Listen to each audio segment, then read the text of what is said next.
For Sunday, June 14th, you found the Georgia gang.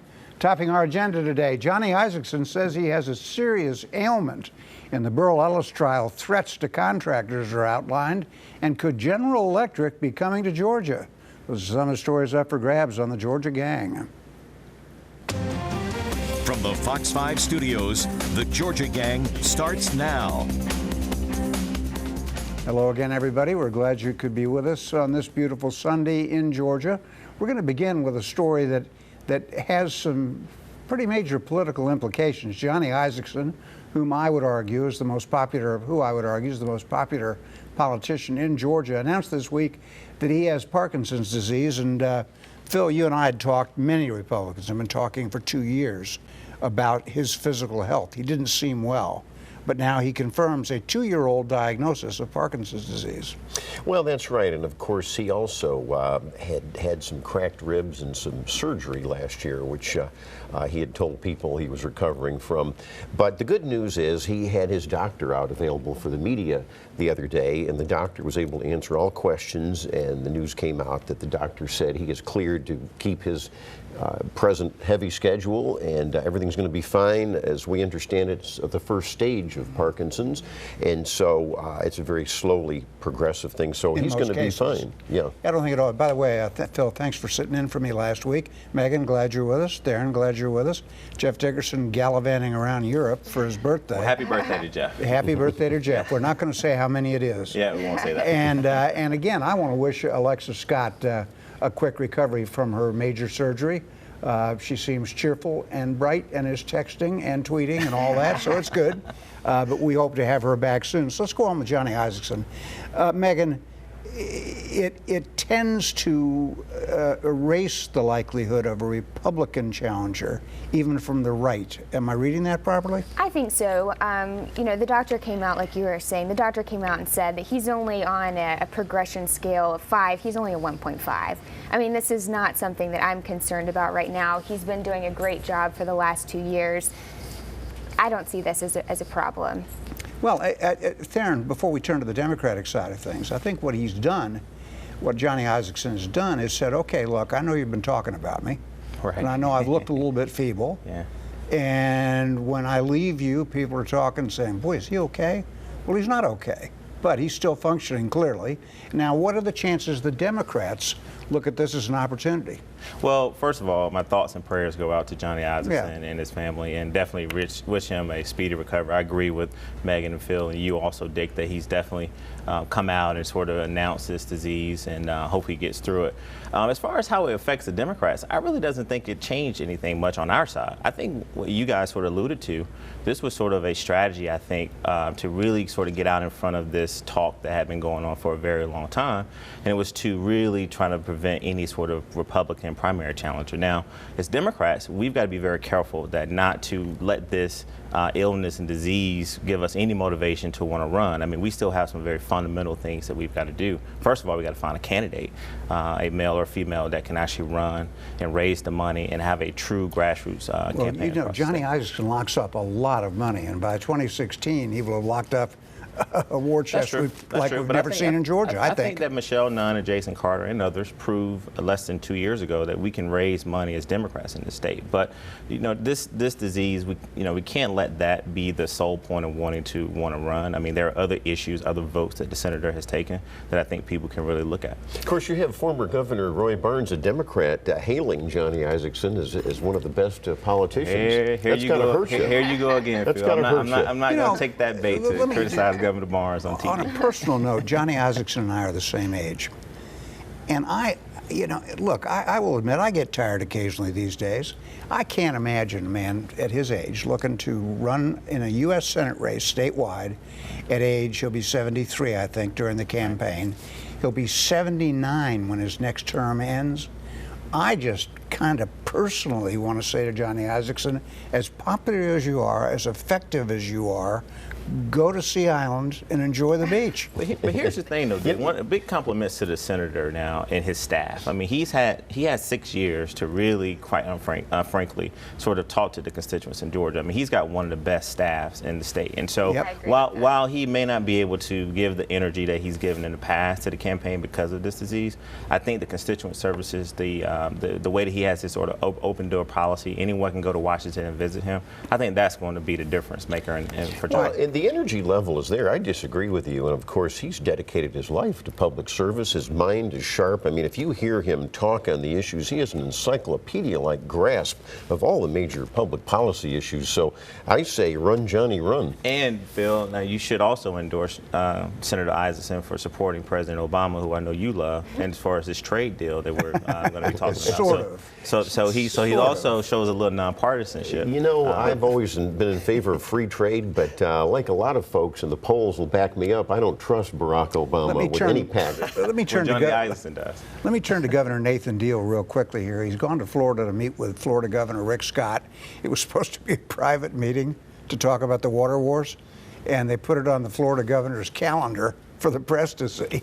So we know that he's at a meeting. But I'm glad that he's continuing to do that.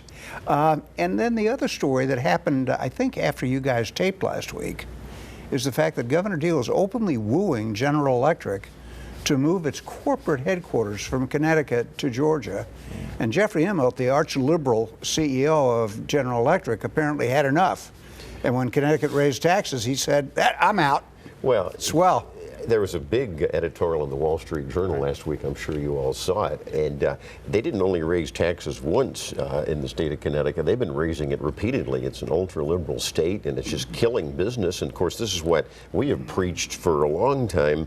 And you've got to be really upset again, Theron, to see this admission from this liberal, a proud liberal, that he's leaving. And, of course, it's a tribute to Georgia because we don't have the pesky labor unions bosses. Well, let's point out, GE Power is already headquartered in Cobb County. Right. General Electric has a very large footprint here in Georgia, so it's not a pipe dream totally. I mean, I don't know that we'll get it, but Georgia will get it, but it's there. There's 4 other states in competition, actually: Ohio, Texas, Florida, and New York, which is GE's original home, where they moved from in 1976. So we are definitely in stiff competition, but Governor Deal has shown that he is great in bringing business to Georgia, bringing jobs to Georgia. So I'm confident that at least we have a good leader here. Well, and one last footnote on Governor Deal before we move on. Late in the week, he ordered 60 additional inspectors to work the truck traffic in South Georgia near Savannah, by the port of Savannah, on I-16 and I-95. And given the tragedies we've seen of late, I think that was a smart move. Yeah. And he made the point, I think, that we all got to consider that as we grow that port and as the money goes in for its deepening, truck traffic is only going to increase. That's a good thing, but you got to manage it, right? Right. Well, I also want to, before we get to the next segment, I want to compliment the governor for going to Florida. I mean, as you know, and Dick, I think you pointed this out, I mean, climate change is real. If we look at what's happening in California, and we are very dependent on Lake Lanier. I mean, God forbid if Georgia ever has a drought. I mean, there's a lot of water that flows from Lake Lanier into the Chattahoochee and other rivers. And so I think he's be commended to go down there. And as far as bringing GE to Georgia, I mean, again, he's one of our best sales persons. And so I think he should be applauded to going out and trying to get more business so people can get jobs in Georgia. I know Phil don't want people to get jobs in Georgia, whether they're labor jobs or not. Well, that's absurd. That is absurd. Anyhow, I've always been in favor. Anyone who watches this program with our great economic team. But whether the CEO is a liberal or a conservative, if he wants to move to Georgia, I think we should welcome him. Well, that's very nice of you. Yeah. That's very nice of you. I will say as a footnote, though, to Theron, that the governor is also in negotiations with Alabama's Governor Robert Bentley, and I think we may see some quiet negotiations there that'll come to our benefit. My impression is that all 3 governors would prefer to work it out among themselves rather than have a judge impose something. You're right. Yeah, and so there we are. When we come back, a little bit of a different strategy in the retrial of the former DeKalb, or the current DeKalb chief executive, Burl Ellis. Stay with us. Have a question or comment for the Georgia Gang? Visit their website at myfoxatlanta.com. And remember, you can find us on YouTube these days, too. Have we got that channel up and running? Or? Yes, we do. In fact, I would urge all the viewers to subscribe. It's free to the Fox 5 YouTube channel. You can find back Georgia Gang videos. Yeah. First time in our history that that's been available. I'm very pleased with that. Now, I haven't been in the courtroom, and I had been on vacation, but it appears to me that there is a different strategy afoot from the prosecution of DeKalb CEO Burl Ellis in his trial for shaking down contractors. It looks like the key witness, Kelvin Walton, is going to testify a whole lot less than he did the first time around. And they're really going to focus not on his word and his recollection, but on his recorded voice. Is that the way you're reading it? I think that's a lot stronger strategy, and frankly, it's kind of interesting to me that we are having this retrial because the first trial gave the prosecutors an opportunity to figure out what was strong, what worked, what kind of resonated with the jury, and they're able to use that strategy now in this retrial. Okay, and it looks to me also that the District Attorney, Robert James, has sharpened the focus on the actual threats alleged to have been made by Burl Ellis. Now, in the meantime, the acting CEO, we pay two. In DeKalb, we go first class. We've got one guy at 150 grand, another guy at 150 grand. We got it all covered. But Lee May is the acting interim CEO, and he abolished the P cards last week. He said, we're out of this business. Did about 300 time. county employees with P cards, following the advice of the Georgia Gang many months ago that they could return to an expense account system, right? Well, I'm very happy to see that Phil and everyone on the panel agrees with this move. I think it was a great move by the interim CEO. I mean, look, if you really look at what he's done since appointing Mike Bowers to come in and sort of lead his own independent investigation, and not only did he suspend the P cards for commissioners, I mean, he suspended the P cards for himself. And so, and all the employees. And all the employees. And so this is another step forward towards leadership in DeKalb that I think that Lee May should be commended on. But well, and also, I think and there's that, and let me jump you. I hope I'm not jumping on you okay. here, but Lee May was also able to announce a modest surplus. Correct. 1 month's operating expenses, this is the goal of the county. And he is touting a tax cut. I'm not sure it's really a tax cut, but it's better than what's gone on before because remember, let us never forget, Burl Ellis passed the largest tax increase in the history of the state of Georgia. So anything Lee May does is pretty good. I don't want to sweep the scandal of the P cards under the table quite yet. They were being used for dance lessons, for flights. The employees were figuring out how to split up certain charges in order to get past the $1,000 limit where you had to make it approved. I mean, this is indicative of some other problems that we continue to have in DeKalb County. So I do commend Lee May for making this change, but let's not, forget the reason for it's not a celebration issue. of what was done wrong. I mean, no one's Sure, celebrating the negative actions, but I'm very happy to see that you are actually commending him for taking leadership. I mean, this is a very sort of unpopular internal move that may not make a lot of employees that have been used to these P cards. And then it's also unfortunate people who use the P card the right way, now they've been penalized because of some of these wrong actions. But no, I think he's to be commended, and I think it's another great step forward for the county. All right, we're going to jump around a little bit. Emory and Kennestone hospitals, the WellStar systems, look like they were on track for a merger. They announced this week they're not going to merge.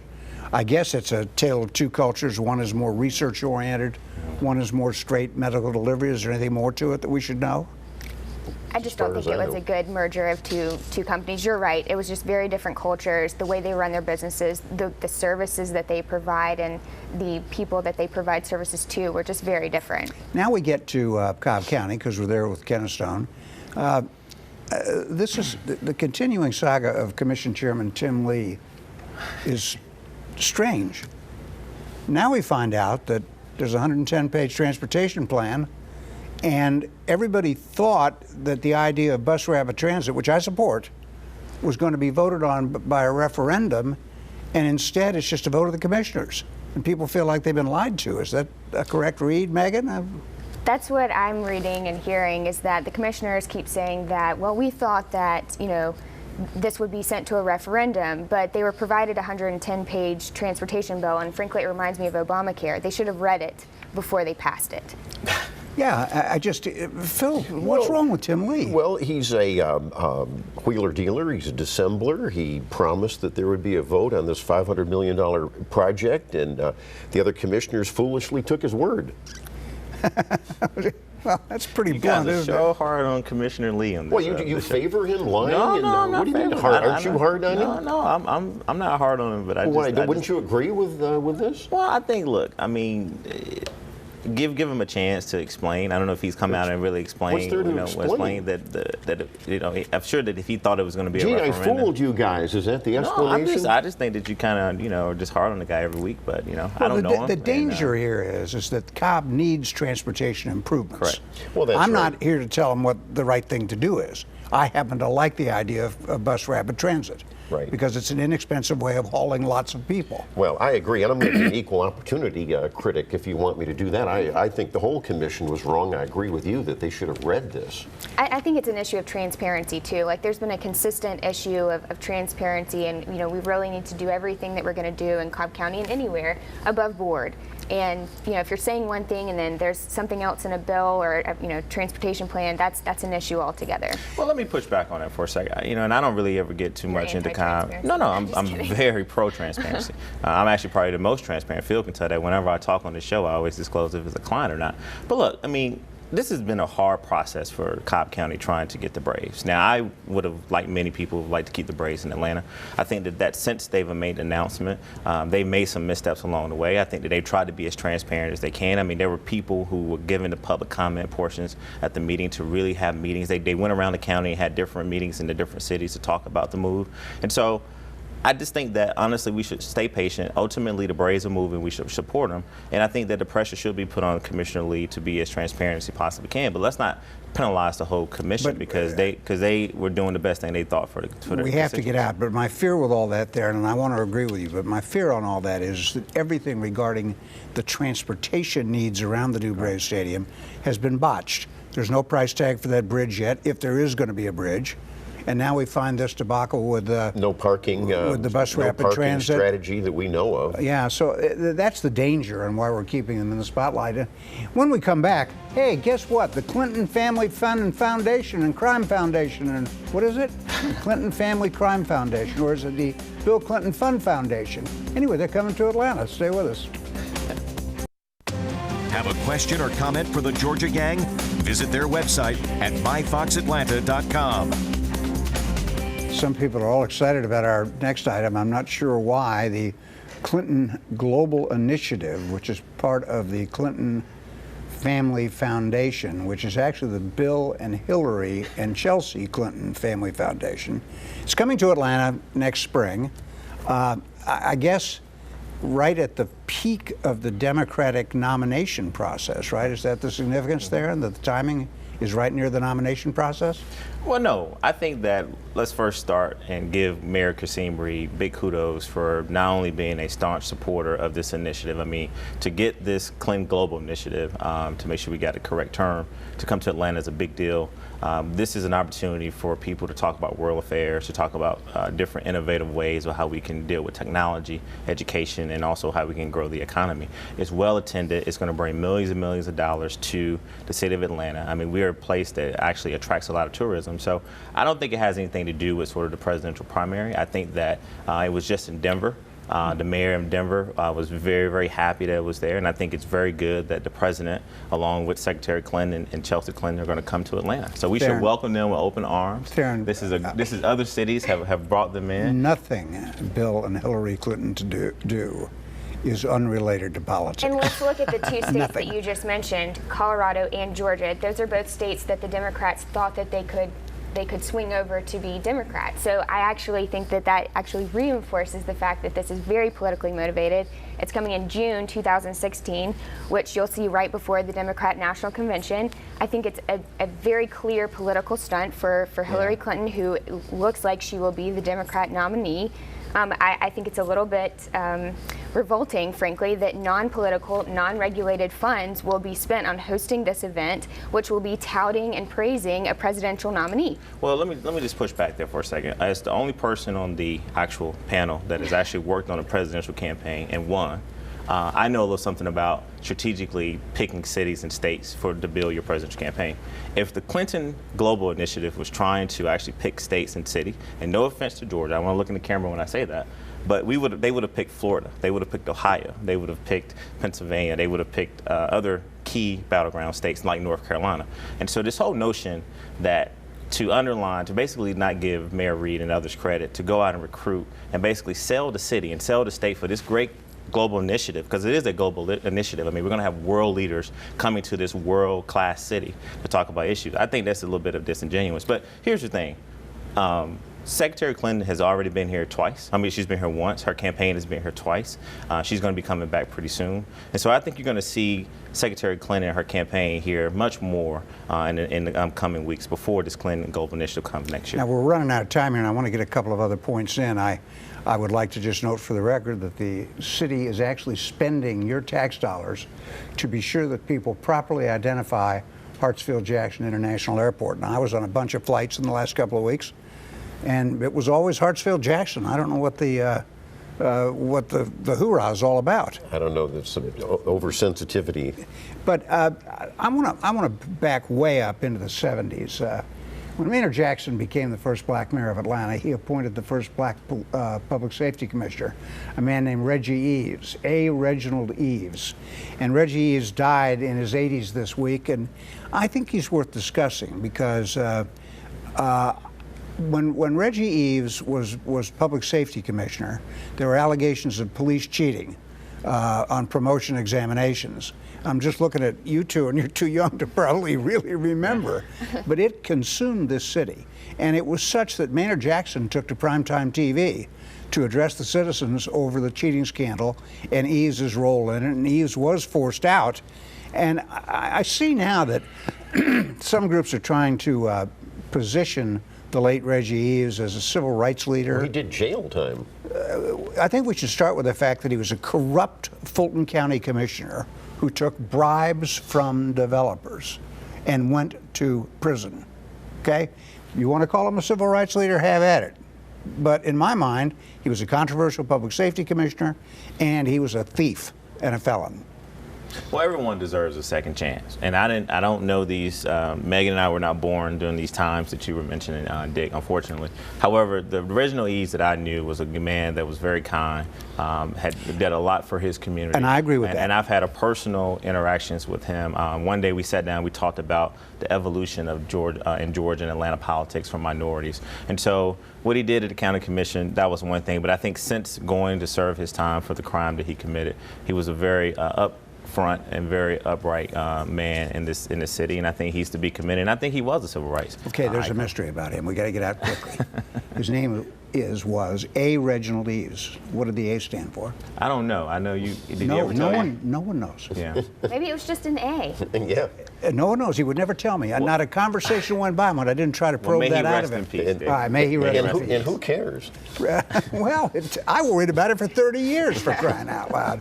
All right, when we come back, winners and losers. Time now for the week's winners and losers. We should remember, we didn't mention this, there is an election Tuesday in DeKalb County for that very commission seat formerly held by Lee May, the interim CEO. The early voter turnout is ridiculously low. I suspect that'll be the case on Tuesday. And I think you all said last week, no way you avoid a runoff with 10 candidates. All right, Megan, winners and losers. My winner this week is the state of Georgia. We have maintained our AAA bond rating, which is very impressive. We're one of only 10 states that has been able to do that.